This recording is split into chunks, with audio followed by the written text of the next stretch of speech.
معزز ناظرین، رسول کریم صلی اللہ تعالیٰ علیہ وسلم کا پیغام ایک مجوسی کے نام۔ شیراز کے ایک بزرگ حضرت فاش فرماتے ہیں، میرے یہاں ایک بچہ پیدا ہوا اور میرے پاس خرچ کرنے کے لیے کچھ بھی نہ تھا، اور وہ موسم انتہائی سردی کا تھا۔ میں اسی فکر میں سو گیا تو خواب میں حضور صلی اللہ علیہ وسلم کی زیارت نصیب ہوئی۔ آپ نے فرمایا، کیا بات ہے؟ میں نے عرض کی، یا رسول اللہ صلی اللہ علیہ وسلم، خرچ کے لیے میرے پاس کچھ بھی نہیں ہے، بس اسی فکر میں تھا۔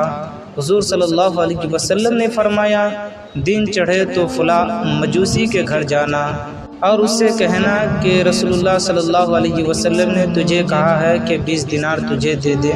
حضرت فاش رضی اللہ تعالیٰ عنہ صبح اٹھے تو حیران ہوئے کہ ایک مجوسی کے گھر کیسے جاؤں اور رسول اللہ صلی اللہ علیہ وسلم کا حکم وہاں کیسے سناؤں۔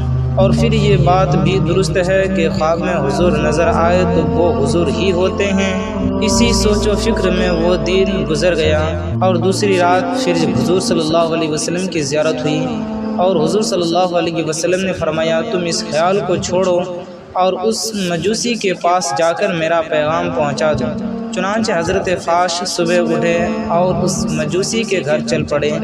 کیا دیکھتے ہیں کہ وہ مجوسی اپنے ہاتھ میں کچھ لیے ہوئے دروازے پر کھڑا ہے۔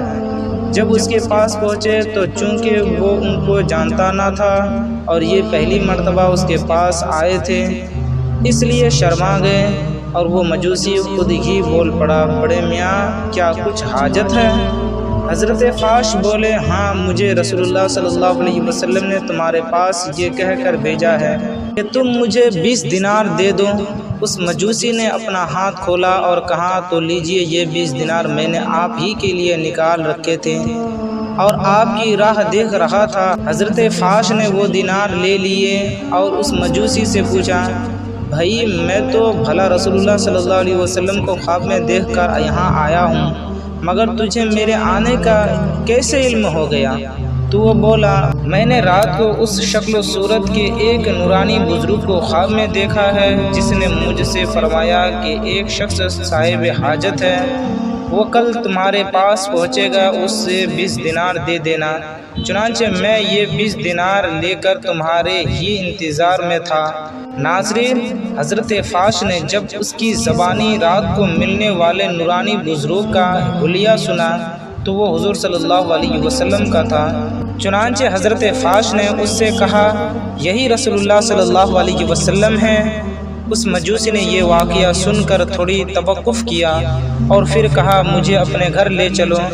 چنانچہ وہ حضرت فاش کے گھر آیا اور کلمہ پڑھ کر مسلمان ہو گیا۔ پھر اس کی بیوی، بہن اور اس کی اولاد بھی مسلمان ہو گئی۔ ناظرین، ہمارے حضور سرور کائنات فخر مجدہ صلی اللہ علیہ وسلم کی نظر رحمت جس پر بھی پڑ جائے اس کا بیڑا پار ہو جاتا ہے۔